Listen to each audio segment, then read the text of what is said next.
Hey, everybody. This next episode was recorded live on my Sunday sermon on YouTube. Woo! And this woman, she's great, Yolanda. She's all about natural birth and spreading the truth. And I'll tell you what, she really speaks it, man. She's not afraid to share who she is, and it's beautiful to watch. And it's wonderful to find out that humans that actually, speak their truth and are not brainwashed. So enjoy this episode. I thought it was great. And check out woke.as for all the other things that are sort of going on that maybe you want to know about. Are you ready to get woke? Welcome to the Woke as F podcast with your host, Alex Lazarev. Hey! Yolanda! How's it going? Hi, Sasha. It's going well. How are you? I'm very good. I'm excited because I like saucy ladies who speak their truth. Well, here you go. Here I am. It's so good. So this is really exciting for me. I've been doing sermons for a long time and podcasting and YouTubing for like 10 years. And I'm like, it's about time we took the sermons and we had guests. We could talk about all the good stuff, like loving yourself and spiritual enlightenment and healing and waking up to Sheeple and all the good stuff that's going on. And you're actually the very first human having on the sermon live ever. I feel so honored. Yes. So, man, so much is going on. I guess first thing, just give the beautiful humans that are watching us just a little bit about you and sort of what you're about, and then we'll get into the juicy stuff. All right. Well, oh dear. Who am I? My name is Yolanda Norris Clark, or Bauhauswife. I liked your harsh German accent there, Sasha. And I'm actually from Vancouver, BC, where you are. Is that correct? Mm-hmm. That's right. Yeah, so I was born and grew up in Vancouver. My first two babies were born in BC on the Sunshine Coast. And I studied traditional birth work and holistic health and healing in BC. I dropped out of the Canadian School of Natural Nutrition because I disagreed with pretty much everything that they had to say about everything. So I got pregnant when I was 19, actually, in the midst of doing a degree in English literature and creative writing at UBC. So I took a break from academics, and it was during my first pregnancy that I really immersed myself in the world of birth, because I knew I wasn't giving birth in the hospital, and I just had a very strong intuitive knowing that birth was somehow significant. And then I had 8 babies in those 20 years, which is really weird and different. I know, and I'm not a Mormon or a believe it or not. And so my life is primarily focused on birth and mothering. I'm also a ceramic artist, and I also do energy stuff. Okay. Yeah, like that. Yeah. Very And good. I make angry, rants and raves. Oh, ranting YouTube videos. those are the best. Those are so good. So, yeah, there's so many layers to this. I guess here's a question. Here's a nice intro question. At what point did you realize, okay, something is really wrong here? And I'm suspecting it's right when you were learning all your stuff in university. But yeah, what was the moment where you're like, okay, there's something really fishy going on, What was that moment? What an interesting question. I would say there are many layers to that question. So I grew up with parents who kind of straddled both worlds in a way. So on one hand, they encouraged me to question everything. And I think I always felt that something was really wrong with the way that things, with what is considered to be normal. But I also I had a very surface level normal childhood. So I was in public school in Vancouver, and and there was a lot that looked normal. But I think I always felt that something was strange and wrong about this culture. But actually, I would say that one of the many catalysts for me was that my mother was always very open with me about how wrong my birth was. So her experience giving birth to me. And so at no point in my childhood did I ever not hold an awareness that the way that birth is done is quite pathological and kind of twisted. And so, that I would say is kind of one of the first layers of my awakening, but it's just been a continuous process. The birth of my first baby was an enormous awakening for me. Mothering has been an enormous awakening.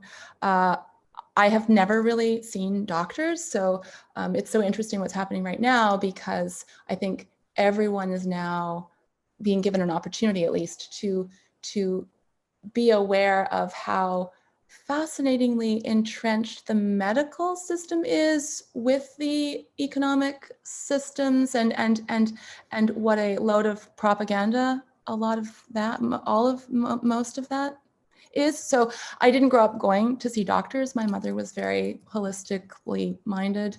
And so whenever we were sick, she would say, "I'm sorry to hear that. You should eat an orange and go to bed and have a nap, and I'm sure you'll feel better soon." So it was very kind of like, I was always taught to be very independent. And then, 6 months ago was another level of the awakening. And so at that point, I feel like I was a fairly early adopter to the idea that all of what's happening right now is an enormous PSYOP, World War III, Fourth Industrial Revolution, all of that stuff.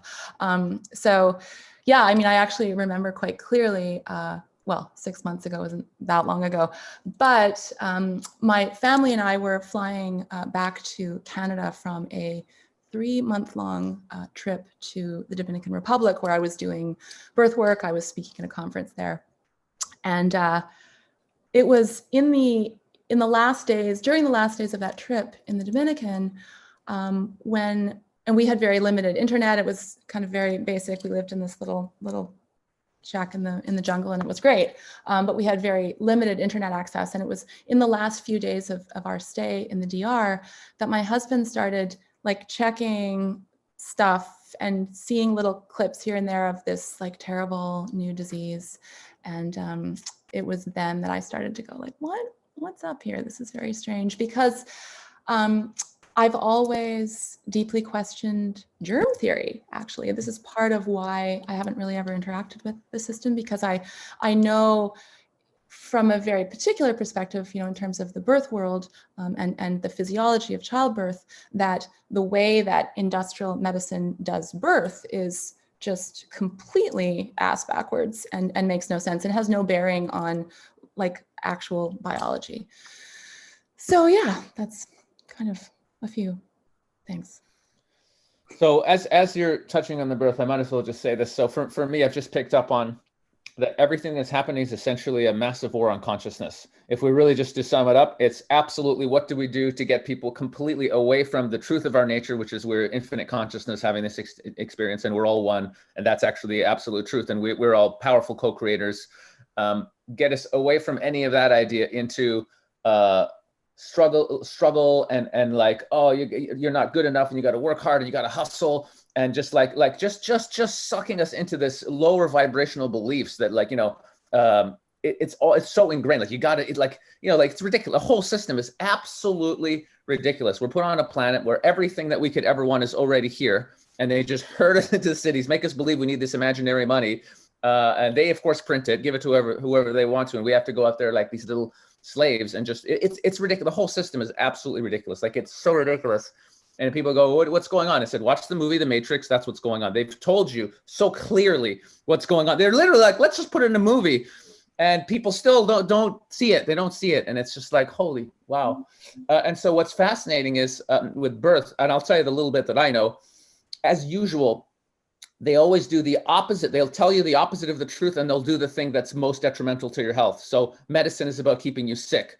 You see, so birth is everything they can do to disconnect you from the mother, to disconnect you and to traumatize you immediately as you come out. This is just what I figured out on my own. So immediately taking you away from the mother, severing the umbilical cord. You're not supposed to do that. You're supposed to, you're supposed to be there for a long time. Taking you away, a bunch of doctors, they put you on a steel thing. They're dropping these drops in your eyes, and that's how you connect with your mother, through your eyes. So like literally traumatizing the baby, instantaneous, bringing you into the world and like messing you up. And that can't be a mistake. I think it's very, very conscious what they're doing. And it starts from there all the way into going into school, all the indoctrination and the brainwashing and the memorizing, destroying your creativity, making it so that you're not allowed to express yourself or do anything. Just sit there on this desk, which is completely unnatural. Even sitting destroys you. You're not even supposed to sit. Like sitting isn't even good for us. So sit there and memorize a bunch of shit you don't care about. Don't express creatively, your heart, your soul, your passion, nothing. Take all of that out of you, right? And by the time you're going to university, you're already ruined. And then the debt and the whole, and all of it. It's literally ass backwards everything. So it's not really a surprise that it starts with birth. And so for people to really believe, it shocks me that people still think, no, everything's fine. The world, everything's fine. Just everything's totally normal. Normal soon, give it a couple weeks. Yeah. No, I completely agree. And I've been talking about this for literally 20 years. And I really appreciate that you mentioned that the system's not broken. It is absolutely not broken at all. It functions perfectly. The system is designed to, as you said, perpetuate itself. It's designed to create trauma and to create fracture. It's designed to create a sense of lack and dependency. And as you said, it's the system, the industrial obstetric system is really designed so that mothers and babies emerge from their birth experiences just utterly shell-shocked with major PTSD. And actually, I have a problem with the phrase, the designation postpartum depression, because what that phrase does is that it kind of normalizes the depression that indeed so many women do feel after birth. But it makes it sound like depression just sort of happens as a result of pregnancy and birth. And that is so very far from the truth. It's so far from mammalian design. It's so far from the natural and normal result of childbirth, or what it should be, or what it could be, and indeed what it is for a small minority of women, unfortunately. But it's supposed to be, giving birth is supposed to be blissful, like it's supposed to be totally euphoric. Birth is designed to be ecstatic. And I'm very aware that the word normal is very triggering for a lot of mothers, especially those who've had traumatic experiences and who are, I think what happens in the larger world is that women find themselves really struggling to rationalize the traumatic experiences that they have during birth, because it's often much more comfortable, initially anyway, on a surface level, to rationalize our own abuse. Because when we face the fact that what was done to us was actually not okay and not necessary and not warranted, then I think what tends to happen is that we're put in a position where we are forced to kind of confront that our entire worldview is that we have to then question our entire worldview anyway. And our worldview kind of starts to crumble, and we're forced to confront that it's not only that we've been deceived when it comes to birth. It's not just the way that our society does birth that is fraudulent and intentionally damaging. As you said, it's our entire education system, it's the economic system, it's the industrial food system that's fraudulent, established religion, dentistry is a disaster, the whole shebang. The whole shebang. All right, here's a fascinating one. I know you're going through this as well, and I am, and it's a constant evolution. We're all constantly evolving, but that line of, from a place of love, trying to wake people up and make them see kind of what's going on so they can sort of like join reality, but also at the same time not like, it's like part of me is like, yeah, people are on their own journey and some people need to stay asleep for a while and I don't want to interfere in that. And because from the spiritual perspective, that's very much true. I mean, you don't know me too well, but I've been all about self-realization for over a decade. And so when people, and I've had some pretty crazy experiences and I'm, at a certain place, and you don't want to be told, hey bro, you need to do this. Everybody's on their own unique path. It's beautiful. I'm there to support you. I'm not going to tell you to go fast or nothing. You do your thing. But at this point in history, it's like, All right. It's like, there's a part of us that's like, are you fucking shitting me? Like, how much further is this going to go before people wake up? So where is that gentle, how do you tilt that line? Like, you want to scream to everybody and it's like, but just, you don't want to freak people up, but you want them to wake up, because it's getting rough. It's tough to navigate this now, you know? It's extremely, extremely tough to navigate this. And, I feel very ambivalent about the fact that my little 5-minute freak out video was the one that like 1 billion people saw, because usually I'm a lot kind of nicer than that. And it was very interesting to see the feedback that I received for that video, because I think a lot of people really did resonate with it, because there's a lot of, I think, similar feelings of a sense of urgency and frustration. But I also don't know if that actually ever works, really. I really appreciated, in a way, the gajillions of people who told me what an asshole I am for that, because it was kind of assholey, the video. So yeah, I mean, honestly, Sasha, I don't know if force or intensity or urgency actually does ever really work. I think maybe it is just a love and light kind of thing, or a go off into the woods and start our happy eco village. I don't know. It's tough. It is an inside job, and that conversation gets pretty crystally pretty fast, which is good. I'm into crystals, absolutely, but not everyone is. Yeah. So I went out recently and I was filming a video, and it just went out a few days ago. And it's me just going around trying to hug people just to see how many people are too scared to hug me, right? And how many people are like, yeah. And it's the vast majority of people are like, are you crazy? No. Like, people are generally emotionally closed off and can't hug. Even the people who hug can't do a real hug. They'll do like because we're so closed off in our hearts. It's like our whole everybody. It's just like there's no. The system is working so well. They've done such a good job just shutting down that heart connection. Brilliant. It's so amazing. And when I started filming that video, at first I'm like, I'm going to walk up to people who are wearing masks, and I'm going to talk to them and let them realize that they're picking fear over love. And I'm going to give them this flyer that talks about love and all. It was a shit show. People were so fucking terrified of me. Like, they were, it was just like, and I didn't release the footage. I'm like, it's just people being afraid. It's just people going, get away from me. I was like, okay, this isn't going to work. So it's like it wasn't already bad enough. They just introduced this idea that, like, they've already got everybody. It's brilliant. Everybody's already against everybody. Transgender and men and women and black and white, rich and poor, Democrats. Everybody's fighting everybody. It's a shit show. And they go, wait, no. If we could just get people afraid of literally every other human being, because every other human being could kill them. And they've done it. They've done it. Fascinating, isn't it? They really have done it. And I told this, I don't know if this is in some video somewhere, or in the video that's coming out. Anyway, I'm going to tell you the story anyway. I recently went to vote in the New Brunswick provincial election, which I'm an anarchist and I don't ever vote. And so I actually feel like I've really betrayed my own convictions in succumbing to all of that nonsense. But anyway, long story as to why I voted, but I did. And I took my baby, my youngest is 15 months old, so he's just a little guy, with me to vote. And I don't really leave my house very much because things are so insane, and I feel very sad when I see people covering their faces and behaving so stupidly. It's hard on the head.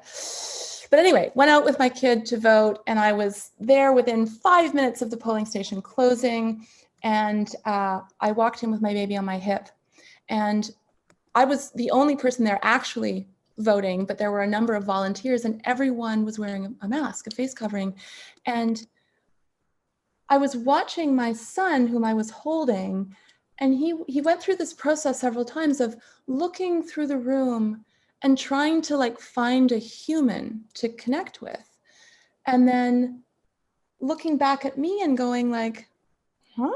Like, he's primed, like he's just learned hi, he's ready, he's ready to be a human being. And he just kept looking back at me with this sense of real confusion and disorientation.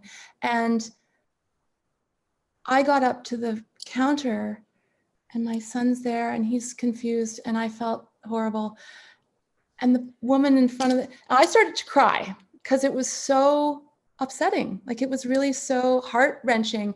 Just the thought that this is my child. This is one of his first real kind of encounter, like 6 months of his entire life. That's a third of his life.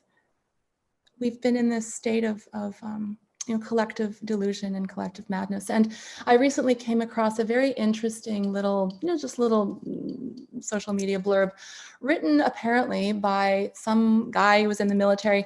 And he was talking about how tests were done at some point. I'm wrecking the story, but anyway, tests were done at one point in the military.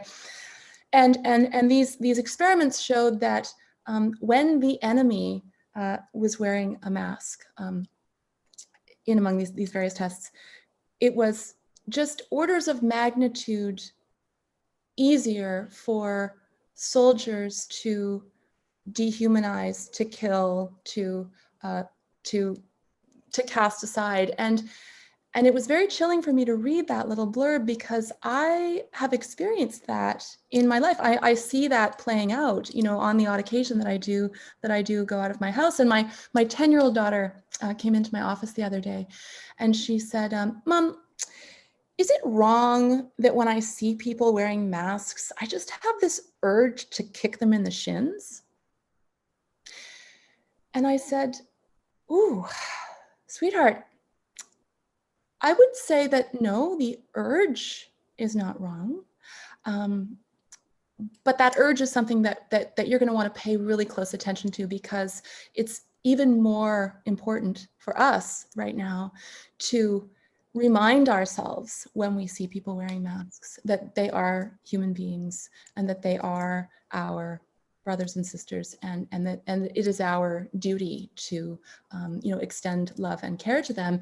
And I really get that that's very, very difficult, because yes, when we see someone in a mask, accessing their humanity is very, very difficult. It really is. So it was just, many experiences like that for me, especially as a mother, in witnessing my children interact or attempt to interact in the world as it is now. And it's quite harrowing. Mm-hmm.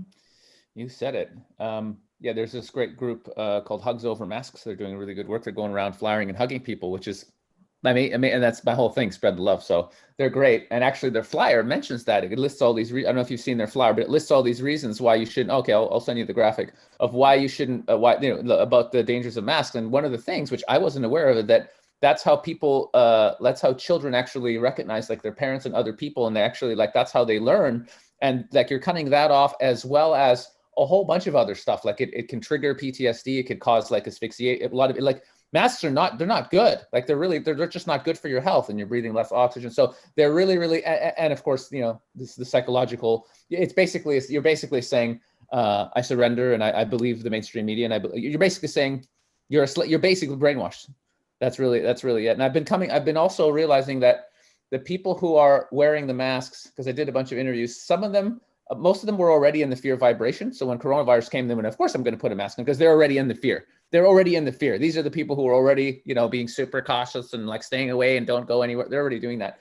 But some nice people genuinely just don't know that it's one group of beings who's actually controlling all of it. Big pharma, the media, the governments. It's one bunch of people. They run the whole thing, all of it. And that's where you're getting your news from. And they still trust their government, and they still trust the news, and they just assume, because this is how sneaky they are. Because human beings are fundamentally good. They're playing on that. See, if the government just came out and said, everybody wears a mask, everybody would have said, fuck you. But because they're like, hey, think of your grandpa. Think of your grandpa and your grandma. You wouldn't want to get them sick, would you? And because people are good humans, everybody went, well, there's a magical virus that just spreads even though you're not sick. And then, of course, we should all wear masks. And that's it. And people bought the lie, hook, line, and sinker. And even though now even those corrupt organizations are coming out going, yeah, that's not true. Doesn't matter. Because once you're in that fear, forget it. You're in it. Yeah. You're in it. Absolutely. I really, I have to I go in my own like body, mind, I definitely go through my own kind of wave form of emotion. So today I feel great and I feel okay. And it's a ha ha ha. Some days are better than others. But overall, I'm doing quite well, I think, in reminding myself that we're so lucky to be alive right now, because we're in this incredibly privileged position of having the opportunity to actually kind of see what's happening and to witness the veil being lifted. And we're watching as this deeply uncharismatic creature, like former computer programmer, university dropout, dictating health policy around the globe.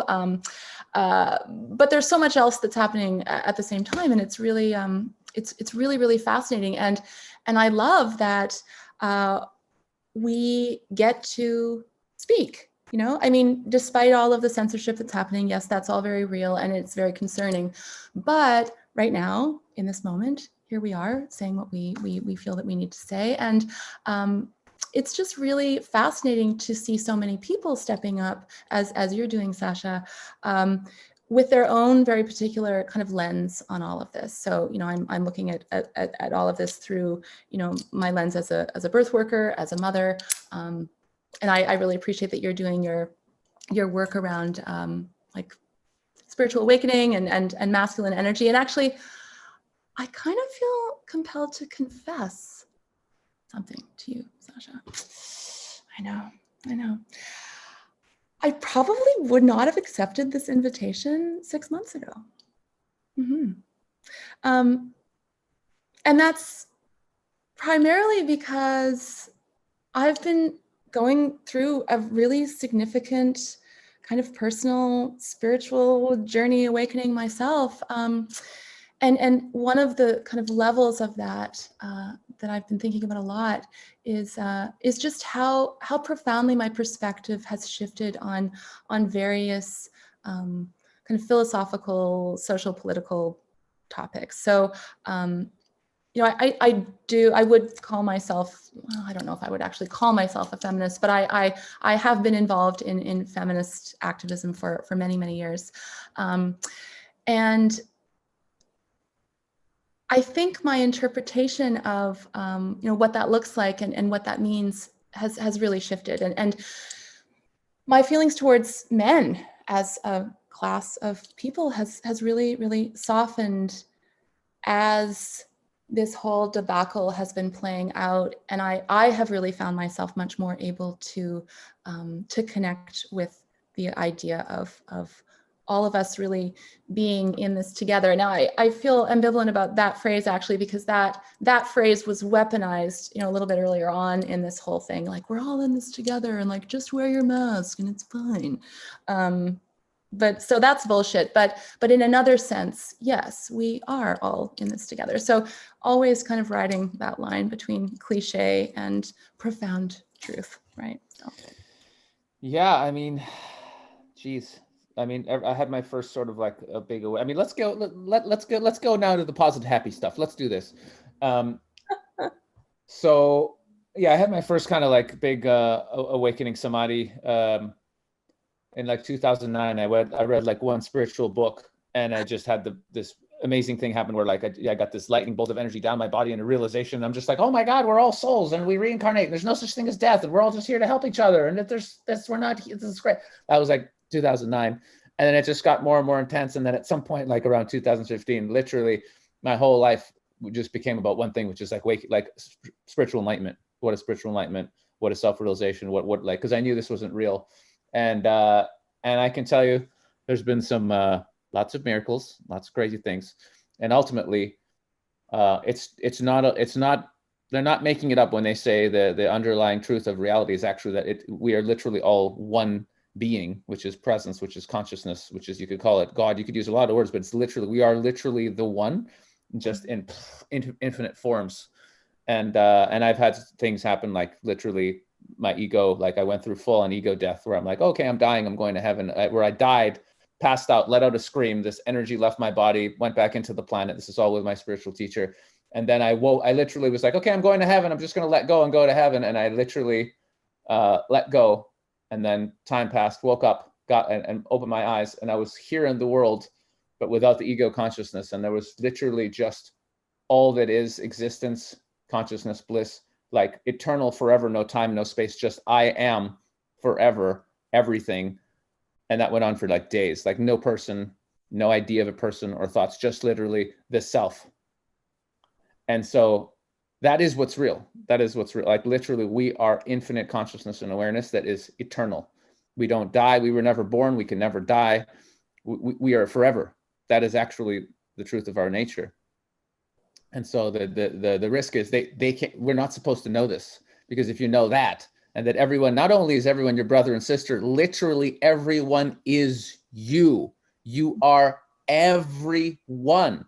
Everyone who's ever lived on this planet, everyone who lives on the planet now, everyone who will ever be born on this planet is you. All the other planets with all the other beings and all the UFOs, they're you too. It's all you. Okay, so now we're going to give you this gun, and you're going to go over there and you're going to shoot all those people because we need their money. I know. Yeah. So I'm with you, Sasha. I'm with you all the way.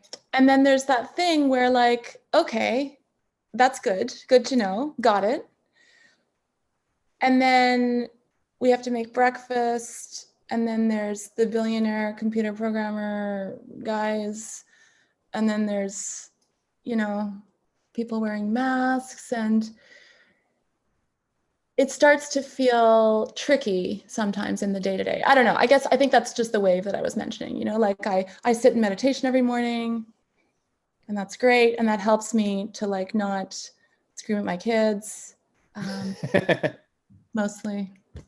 But yeah, I think that's really beautiful. What was the book, by the way? I better read this book. Well, there's a lot of good books. That one specifically, I don't remember. It's by a guy called Ryohu Ohara, who's he's got a lot of. But I can give you my top spiritual books that will blow your mind. But the path of awakening is that we drop layers of ego, right? And then there's more of that presence, and you know what I'm saying. And we go through these experiences, and then we start trusting more and more and more, and ultimately, like, at some point, I don't know if you've contemplated this, but have you ever actually looked at your life and actually went, wait a minute, actually, it's always just kind of worked out. It's like you've always sort of been protected and everything, even though it got hairy, you've always kind of been all right, you know? And if most people look at their lives, there's actually, and they really think about it, it's like everything's actually always been okay. And so in these higher states, you start getting these realizations that like everything that's like God's love is perfect, like it's perfection. Like everything that's unfolding is actually divine perfection. And there's nothing outside of that ever. Even though when it seems like, it's all perfect, actually. And to trust in that, even though we don't have that full perspective right now, but to trust in that and to just stay in our hearts and love, and to know that there's a power that's so omniscient and so omnipotent, running everything. And actually, we don't have to worry about it, is actually pretty amazing when you get there. It's so amazing. And I think it's also possible, even when we're kind of in the midst of like the funky grossness of, you know, certain experiences that don't maybe necessarily feel great in the moment, to kind of allow that. I think peeling back those layers of ego, as you mentioned, it's the process of just continuous surrender. And actually your description of your spiritual awakening sounds very, very much like what I know to be true about the experience of powerful, sovereign birth. And this is a process that I've witnessed hundreds of times with other women, and I've gone through it 8 times myself. And yeah, I mean, that just as you described, the peeling back the layers of ego, that's actually what is necessary in order to access the animal state that's required for a baby to actually emerge from our bodies into the world. And so, you know, birth is such a potent symbol, but also it's an actual experiential description of, I think, attaining or living into a higher state of consciousness. And so that also explains why birth has to be destroyed by these institutional structures that would seek to keep us enslaved, quite truly. And birth is a person's first encounter of this world. It's such a profound experience of imprinting, and it's my real conviction that the way that a culture does birth reveals the deepest and often the darkest values of that culture. So, when we look at the torture and abuse of mothers and babies, that's, again, totally normalized within the industrial obstetric system and within the industrial midwifery systems as well, because regulated, licensed midwifery is basically obstetrics without a lab coat. It's a sham. But in any case, the industrial birth machine in totality as it is really explains and illustrates so much of what's happening in the world right now, I think. So, yeah. My friend Becca Sagani, who's a very wise woman, she describes it as the dominator system, and that's what it is. It's all about domination, aggression, violence. And it's so normalized. It's not, I mean, how many billions do we spend just on war and war? I mean, it's insane. Somebody told me once it's something like 25% of all the money in the US and all the business, it's actually war. Like 25% of everything is somehow and I'm just like, wow. But again, on the flip side, because we're moving into the positive. So yeah, how do I say this without freaking people out? So basically, as you go along and you have these experiences, and they come more and more quicker, so there's more and more dying, and there's just more of the presence, and you're just kind of like I just know what I'm supposed to do. Like I just tune in, I'm like, what's the best thing for I'm supposed to do. So you just kind of are guided more and more, and so there's less of that ego mind, like I don't know what, because like when you're just at service and you're really connected to that, there's less of the how do I make more money or how do people like me, like all that drops off because you're not the person, you're everything, so you're just in that. And so I'm getting all these downloads about some really interesting things.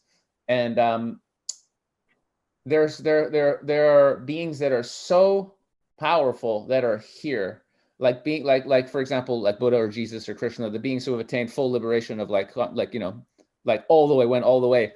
There's literally thousands of beings that are ascended masters that are already here and incarnating, and they're waking up fully. And it only takes one. It takes one of those to be able to bring this whole system down. Just one. They could literally, because when like Jesus can literally walk into a room, there could be a whole army, and he'll smile, and they'll all go, oh, they'll start crying, and they'll realize that they're God. I mean, like seriously, full all the way master can do.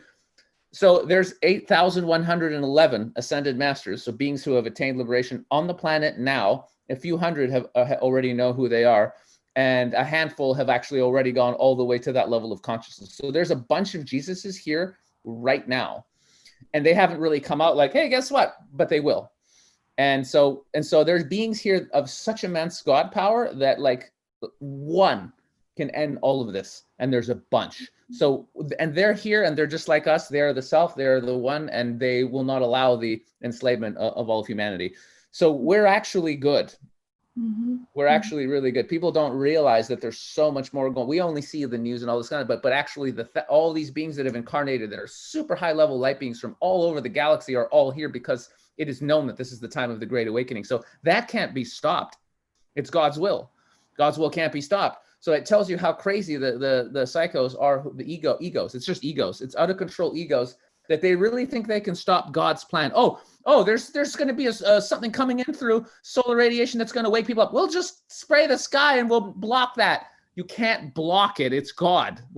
So they're just completely, it's egos that are just completely out of control, and God's plan cannot be stopped. And God is love, and humanity is awakening, and it's going to be absolutely epic. It really is going to be fun. That's such a beautiful perspective. And I totally agree. I really do. I think this idea that the world is doomed and there's this, nefarious plan, maybe, but we, all of us and our continuous right actions, we are in this process of co-creation together. And I think a lot of people who are in that fear state, that's what they are forgetting or losing track of, which is that their positioning and their actions and their ability to trust and to flow and to orient to a storyline and a narrative that is full of hope and imbued with trust and love is actually part of that co-creation. And so I don't think that any of us should be discounting the incredible hopefulness of the situation we're in now. Everything's going to be beautiful. And the beautiful thing is, because our nature is that infinite consciousness, presence, love, bliss. If you really call out and you go, okay, I want help. I want to feel the love. I want to wake up. I don't want to be a slave anymore. And you actually start praying, and it doesn't matter who you pray to whoever you want to, because it's all you, right? But I don't believe in your God. It doesn't matter. Pray to the blue dinosaur in the sky. It doesn't matter. But if you really put those energies out and you say, okay, I really want the help, miracles happen every day. I could tell you things where you'd be like, there's no way, daily. And the more you let go, the more it happens. So anyone out there, because our nature is love, we can at any point make massive radical shifts going out of the fear into the love. But we just have to remember that there's a choice here. You can choose a new reality, but where people are they just don't know it's an option, right? You're just watching the news, you're going to work, you're trying to make enough money, working 3 jobs to just feed your kids. It's not a surprise that you haven't, nobody's come up to you and go, hey, you're the infinite one creator in a body and you can manifest anything, right? You know what I'm saying? Some people don't. So that's the part of you that wants to get out there and spread this message of, hey man, you're infinite, you can do anything. And so our bodies as well. I think that's very true when it comes to our ability to heal our bodies. I know this is, again, it's an idea that some people struggle wrapping their mind around, but I have experienced all of that firsthand. And again, my area is birth. For many people, the very concept that it's even possible for a woman to give birth to a child without the whole apparatus of the industrial medical system is mind-blowing. I mean, it's not even mind-blowing. It's just anathema. Like, they cannot even handle that very concept. But we can take the truth of our radical interdependence, actually, is what it is. It's not independence in any way. We're not in any way independent as human beings. We're totally interdependent with each other, with the divine. And once, as you said, once we can really tap into how we fit into this gorgeous matrix, then we're, I think, much more able to also realize that, yeah, healing is possible, miracles are everywhere, all of that. All right. Well, this has been really sweet. It was super fun. What do you think? We're both in Canada. At some point, we should go to like a major protest somewhere. We could do like a little recording together. We could go and fly. Like, are you down to actually go and fly and talk to people and give people hugs and stuff? That would be super fun at some point. To do that. I think we are as far away from each other as we could possibly be geographically, if not energetically. But yeah, anything is possible. And actually, my mom is in Vancouver and I really miss my mom and I want to go see her. So maybe if I can haul myself to the West Coast. Yo, that would be epic, man. Seriously, I got 2 pro mics. We could do a proper podcast and talk about cool stuff. And that would be fun. And it's really fun. The guy who started that he's here in Vancouver now, Vlad from Hugs Over Masks. And so we're going to be brainstorming, and there's going to be another big protest here next month, and it's going to be much bigger. So all of us have come together in Vancouver, and we're really going to do a big push here. So you guys are doing, yeah, it's so great to see the people coming out, just sort of celebrating the possibility of freedom. I went to a protest here in New Brunswick and I spoke, and there were 45 people. Really? Wow. So well, here's what's funny. Right before I went down to Ecuador for the winter, also I went to like a 5G protest. Honestly, I went to 2 in one day. First one had 25 people. Next one had 20. For real. And they were trying to push it like, hey, 5G is not necessarily safe. Like, we should take a look at this technology. 25 people. But now there was, I think just under like 2,000. And it's happening. Toronto had one just yesterday, which was great. And yeah, just, isn't it amazing? Like, in Canada, apparently the Premier of Ontario is saying he will not tolerate any protests. Like, literally, like, you're not, like, he's literally saying you cannot protest due to health. Like, it's It's outright tyranny. It's It is. ridiculous. In Canada, like, how is that even, like, how could that, it's Canada. It's like other nations try and base their legal system from ours because ours is one of the most advanced in the world in terms of, like, you know, there's no real democracy, but it's pretty close. You know, it's one of the best. And you can't protest. It's been fascinating to watch how in 6 months, the very idea of like free, like, I mean, I get a lot of people who don't necessarily appreciate the things that I'm saying, who write things to me, and they'll use the word freedom, like in scare quotes, like you and your freedom putting people at risk. I'm like, wow. I mean, the way that we conceptualize what freedom even means now has really been radically shifted. And I have heard quite a few people, you know, just in conversation, talk about how lucky we are in Canada, because check out Australia. And I guess that's true because things are really very strange in Australia. But yeah, I mean, I hope that all of what's happening is at least causing people to think, because there are a lot of parallels between Australian society and Canadian society. And so, yeah, not a lot of rationality around any of that. But yeah, I think again, you know, it's just interesting to kind of balance. Yes, we are all one, spiritual connection, that's great, but there's also a place for showing up at protests, absolutely, and somehow being able to hold all of those different sort of energetic wavelengths. And yeah. It's actually a video I'm going to film shortly, because people talk about waking up, but there's two very different waking ups, and they're both very important. One is the, you know, waking up to, like, the matrix and the cabal and who's actually been running most of our systems, and this matrix that we live in that's just literally about draining our energy and keeping our consciousness down.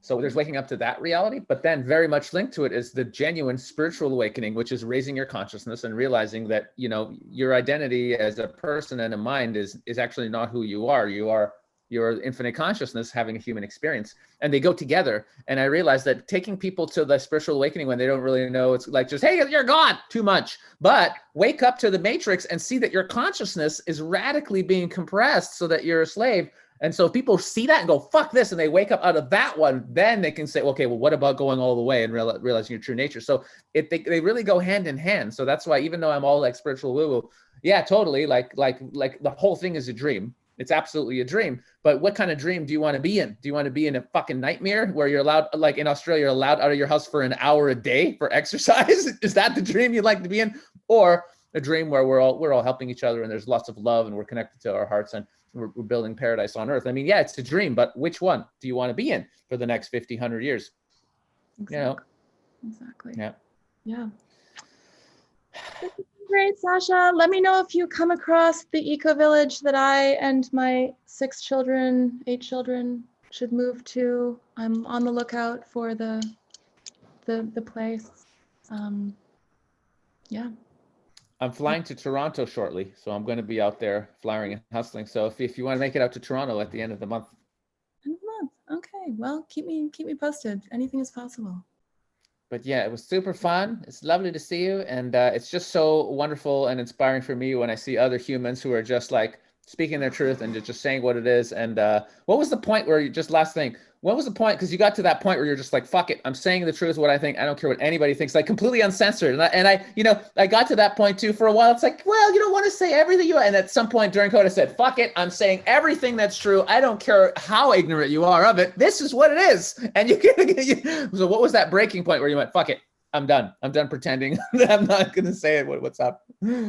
No, I've always been quite outspoken, but it's Rona has taken it to the next level for me. There's nothing that I have to lose, and I truly don't care, and I'm talking about everything. And I don't want to. Again, you know, it sounds like a cliche, but it's absolutely true. I want to be able to be proud of who I am. I want my kids to be able to see that their mother is brave, I guess. Jeez, you're a brave, beautiful soul. I love you so much. Thanks so much for taking the time and talking to me. Thank you so much, Sasha. God bless you. And I'll send you a couple of my favorite spiritual books in a second. Amazing. Sounds Okay. great. So we'll do this again. Love to. I love you. Bye, bye, bye.